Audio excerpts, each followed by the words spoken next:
It continues. Cora Unashamed. Then it was that Cora began to shut out.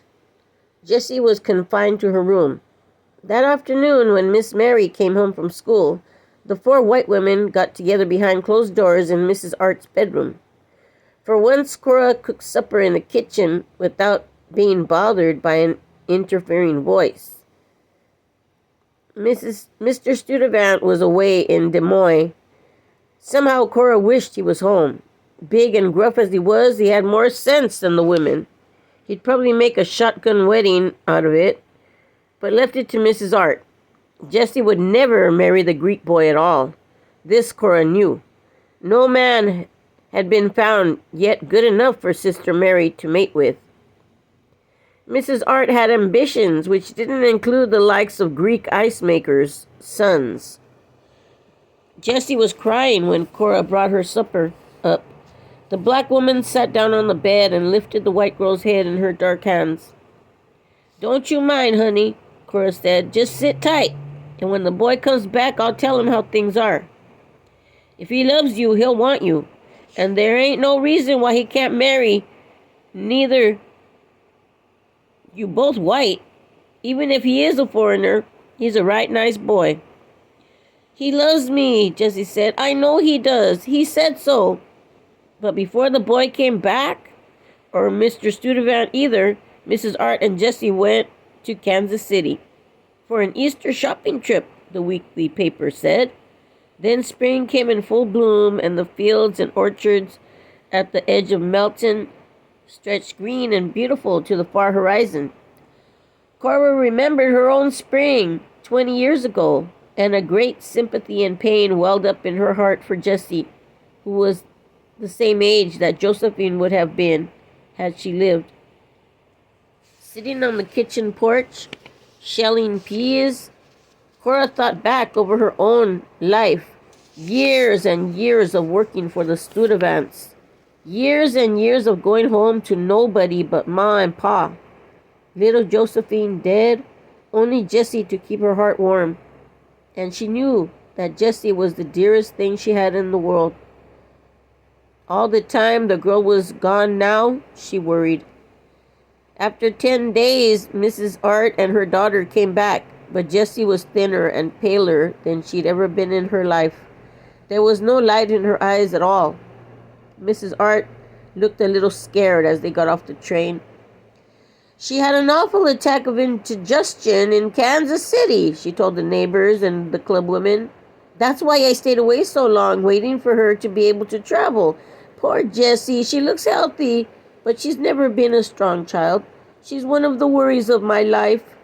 Mrs. Art talked a lot, explained a lot, about how Jessie had eaten the wrong things in Kansas City. At home, Jessie went to bed. She wouldn't eat. When Cora brought her food up, she whispered, "The baby's gone." Cora's face went dark. She bit her lips to keep from cursing. She put her arms around Jessie's neck. The girl cried. Her food went untouched. A week passed. They tried to make Jessie eat then, but the food wouldn't stay on her stomach. Her eyes grew yellow, her tongue white. Her heart acted crazy. They called in Dr. Brown, but within a month, as quick as that, Jessie died. She never saw the Greek boy anymore. Indeed, his father had lost his license due to several complaints by the mothers of children backed by the women's club that he was selling tainted ice cream. Mrs. Art Studevant has started a campaign to rid the town of objectionable tradespeople and questionable characters. Greeks were bound to be one or the other.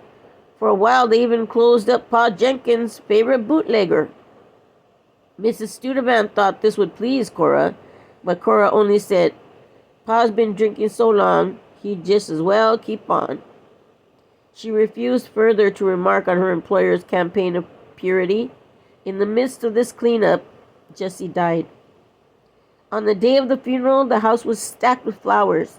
They held the funeral not at the church, but at the home, on account of old Grandma Studevant's infirmities. All the family dressed in deep mourning. Mrs. Art was prostrate. As the hour for the services approached, she revived, however, and ate an omelet to help me go on through the afternoon. And Cora, she said, cook me a little piece of ham with it. I feel so weak. Yes, ma'am. The senior class from the high school came in a body. The women's club came with their badges. The Reverend Dr. McElroy had on his highest collar and longest coat.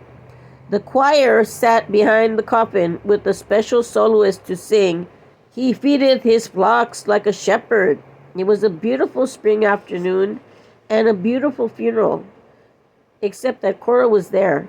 Of course, her presence created no comment. She was the family servant. But it was what she did and how she did it that has remained the talk of Melton to this day. For Cora was not humble in the face of death.